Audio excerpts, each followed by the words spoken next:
Can I pray for you? Dawata kini mga pag-ampo. Dalay ko na mong amahan, Ginong Dios, daghang salamat Lord, intak na sa kabuntagon. Daghang salamat Lord sa imo ang kaayo ug gugma sa among kinabuhi.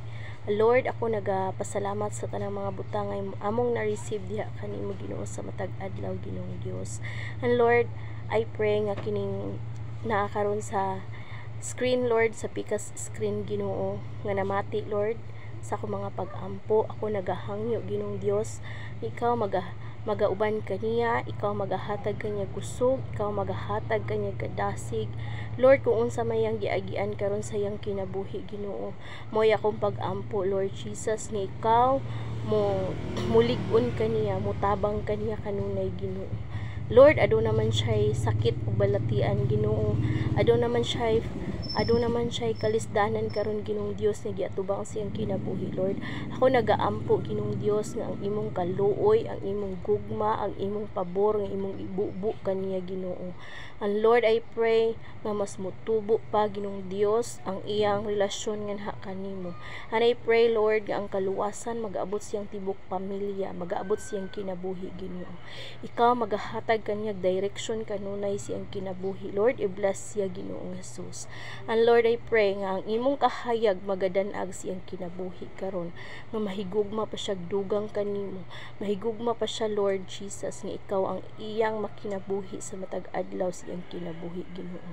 And Lord, I pray nga kining ako mga pag-ampo Ginoo, ikaw magahikap siyang kasing-kasing karon Lord, nga mo siyang luwason sa iyang kabalaka, siyang kalisdanan, siya ang mga sakit ug tanan pa niyang problema Ginoo, nga ikaw magasulbad niini Ginoong Jesus. Kay diha lang kanimo Lord ang among pag-asa, diha lang kanimo Lord ang among paglaom, diha lang kanimo Lord ang among kalipay, diha lang kanimo Lord ang among kinabuhi, ug diha lang kanimo Ginoong Jesus ang among kaugmaon. Lord, salamat sa imong paghigugma nga wala gayoy paglubad ang imong pagkamaayo sa among kinabuhi. Ingon man Ginoo ning pikas screen karon Ginoo nga namati Ginong Dios sa mga pag-ampo Lord, ikaw magahatag sa kalipay ug kalinaw kanunay siyang kinabuhi Ginoo. Lord, I pray nga kining tawhana Ginong Dios mangita sa imong dagway ug mga lagad kanimo sukad karon. Lord, kining tanan akong gisalig ug giampo gipasalamatan diha sa kamal sa imong ngalan Lord Jesus Christ. Igsoon aduna ko i-share nimo Salmo 37, versikulo 5 taman sa 7. Nag-ingon ang pulong sa Dios diri sa 5, itugyan sa Ginoo ang imong pagkinabuhi, salig kaniya ug mutabang siya kanimo. Padanagon niya ang imong kaayo sama sa kahayag sa adlaw ug ang imong pagkamatarong sama sa udtong tutok. Isuon diri sa kalibutan, wala tay laing duulan sa tong kinabuhi kundi ang Ginoo.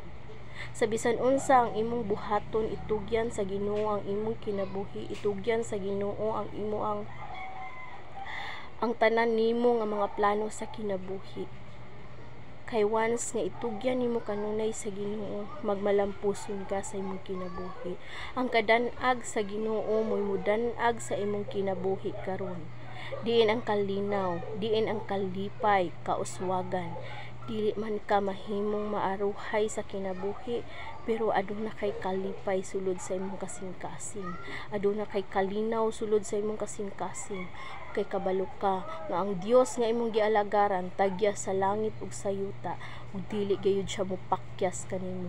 Ug magbadaogon ka gayud kung mututok ka ug mutuman sa kabubuton sa atong buhi nga Dios si Ginoong Jesus lamang.